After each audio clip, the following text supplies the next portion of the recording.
Welcome one, welcome all to Max's Mic. I'm Max and I have the mic. And yes, I am still sitting here. It is still Thursday, even though this video is coming out on Friday.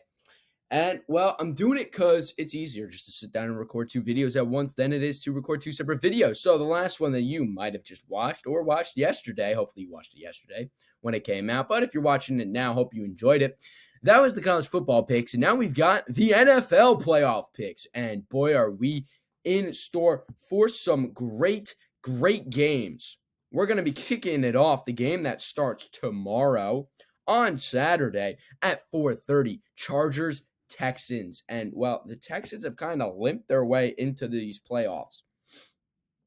Coming off of the win 23-14 against the Titans with the backups in a game that I thought they were going to lose. They've kind of, limped their way through the season, especially offensively, with, I'm pretty sure, all top three of their wide receivers at some point or right now being injured. That is, Stephon Diggs, who's out, Nico Collins, who was out and then came back, and Tank Dell, who is now out. And the defense has seen some injuries, some guys here and there coming and going, and I think this Texans team is still good. Let's not forget, they're atop a very poor division, a division that I believe holds two of the top four, top five picks in this year's NFL draft. A division that includes the Colts, who lost to the Giants, who has the third pick, the Jaguars, and the Titans. And the number one team in that division who gets a playoff seed is the 10-7 Texans. Not Titans, the Texans. Texans, who will be playing an 11-6 Chargers team, and a Chargers team that I think is significantly better. Harbaugh has really flipped this program around, brought in that Michigan mentality that is a greater focus on the run game with J.K. Dobbins, Gus Edwards, who is going to be questionable for this game, but I think he will play. I think Dobbins will also play. Two guys who used to be in that Ravens backfield a few years ago, now with the Chargers. Also, another running back, Hassan Haskins, former running back out of Michigan that Harbaugh got to coach. And offensively, they look good, but the real tale of the tape has been this team's defense.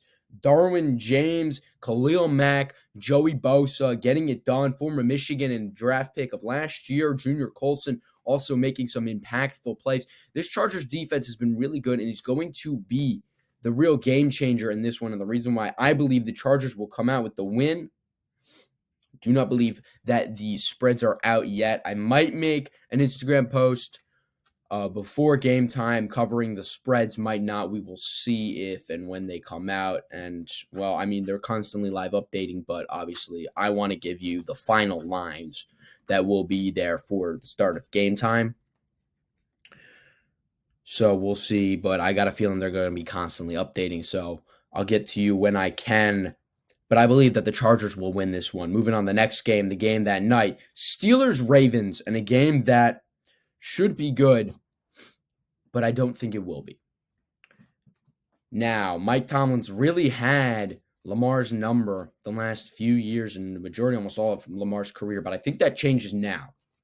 Lamar, hungry for his first Super Bowl appearance, hungry for the opportunity to take down the Chiefs. However, unfortunately, he's going to have to take on the Steelers, and then he's going to have to play the Bills. If not somebody else, but very likely they're probably going to have to go through the Bills in order to get to the Chiefs. The Ravens in this playoff, the 3 seed, going to be home and hosting a Steelers team that is just on the on a collapse, on a 4-game losing streak, dropping to the Eagles in Philadelphia, dropping to the Ravens in Baltimore, dropping to the Chiefs at home, and the Bengals at home. Now, those are 4 teams that are no easy pushover, but if you want to be a team that's considered a Super Bowl contender, a contender to possibly even make it or make a playoff run, you've got to beat those teams. You've got to find a way to beat the teams that are considered the top end of the league. And the way that they've lost to those teams, not just the fact that they've lost, but in a convincing loss, really made it seem that this Steelers team's on the back burner and are kind of nearing the end. And while Tomlin's, again, as I started this kind of segment off, had the Ravens and specifically Lamar's number, I think Lamar now with Derrick Henry is going to prove too formidable. And this Ravens team, in which their secondary is really starting to figure it out and become a lot better than they have been towards the start of the season, are going to find a way to win this. Now, moving on to Sunday, and what I think my personal game to pick. If there's one game that you are going to make time for this weekend to watch, I think it is the 1:00 game, Broncos at Bills. I think this is must watch. There's a close runner-up that is the Sunday night game, but this game at 1 is, in my opinion, the number one, going to be the best game of the weekend.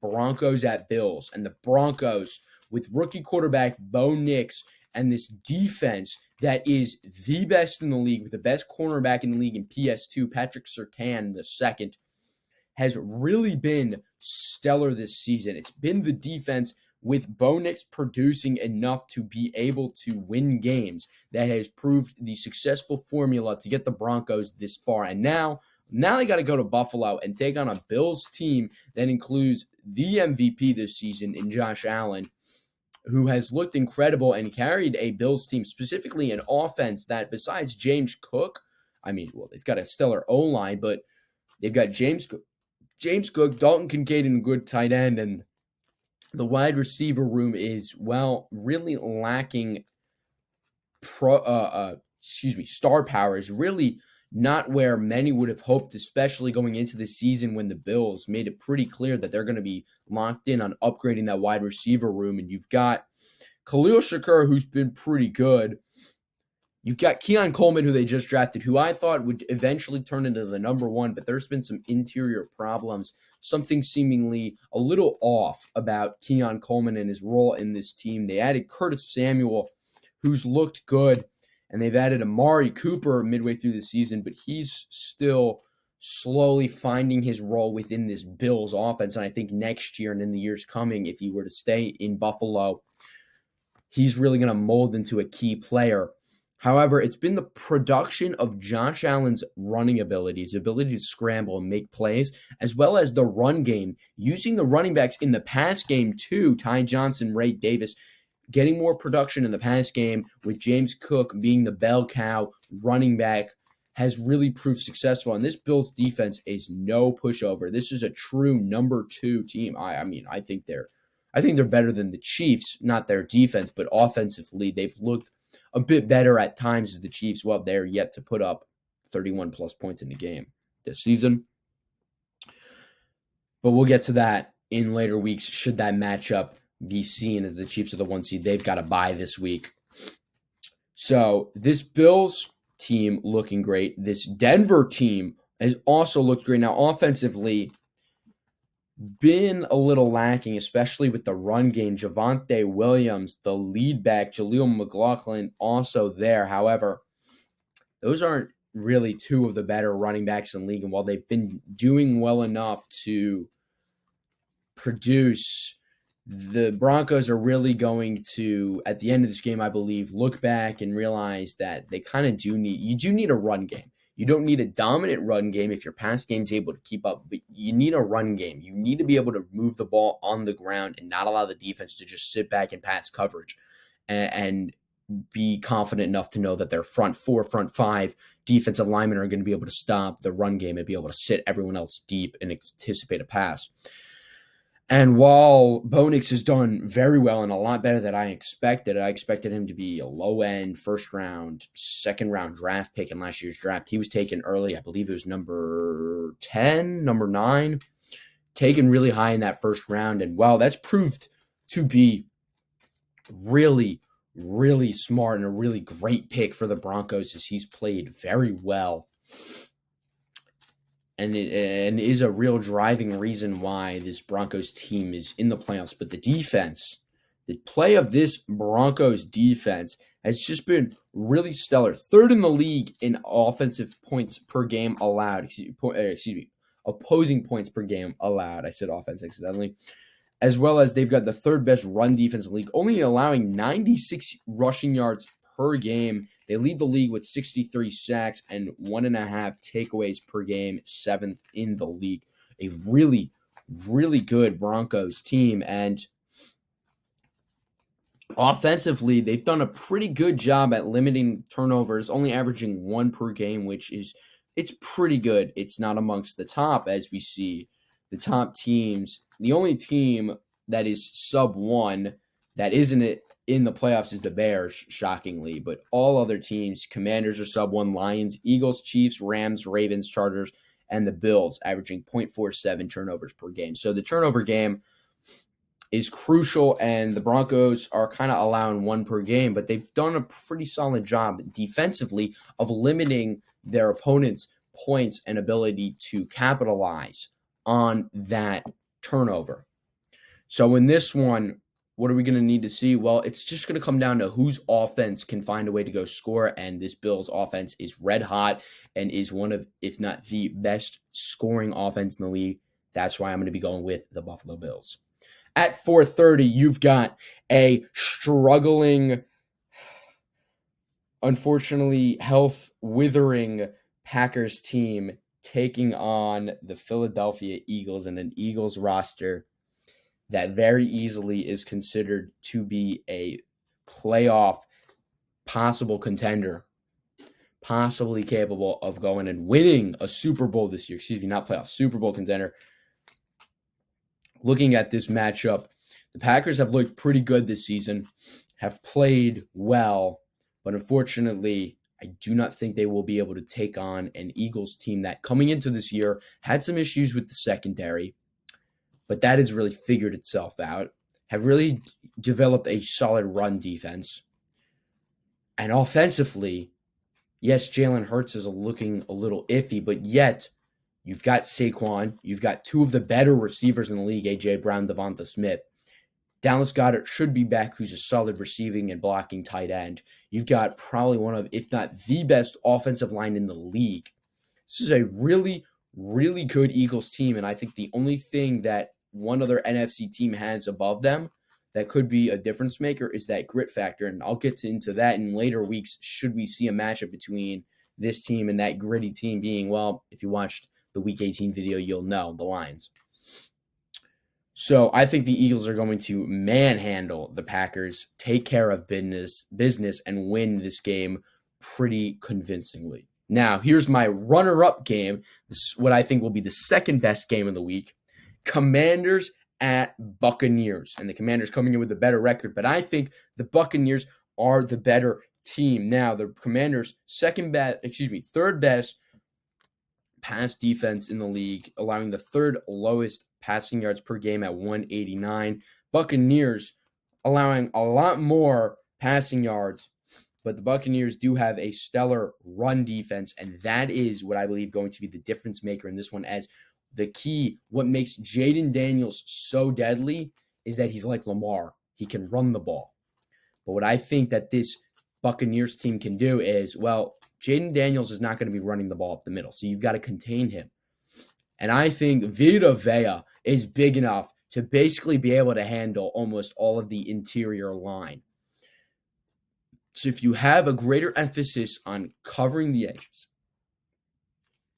preventing the run to the outside, the Buccaneers have a good enough pass defense that I think they'll be able to find a way to limit the Commanders' production. This is a Commanders team that offensively have found ways, but defensively, well, they're not the best, allowing 23 points per game. The Buccaneers at 22.6. 2 defenses that, well, the Buccaneers have been banged up a little bit offensively and defensively. The Commanders, they've just found a way to put things together and win a lot of games, especially behind Jayden Daniels, but I don't think he's going to be able to do it in this one. Let's also not forget, rookie in the playoffs on the road, and the playoffs, it's a different atmosphere, especially in Raymond James Stadium, a stadium that has seen a Super Bowl victory for the home team within that stadium, and a team that really has stayed pretty consistent in personnel, that is, those on field, especially when it comes to the bigger names on that roster since that Super Bowl win. And this is a Buccaneers team that knows what it takes to go out and win. And I think they will go out and win, but this is going to be another tight game in which I think it's going to come down to the Buccaneers being able to stop Jayden Daniels from running, contain him, keep him in the pocket. And, well, Baker Mayfield, he's going to go out and do Baker Mayfield things. He's just got that personality, that fire in him, the drive to go and win, and I think he will. Finally, the last game on Monday night, Vikings at Rams, and this is a game where, unfortunately for the Rams, they've gotten the 4 seed, they won the division, and then they somehow managed to end up with the hardest matchup. I think the only thing that could have been harder for them is to play either the Bills or the Ravens. And they somehow ended up with the Vikings. The Vikings, who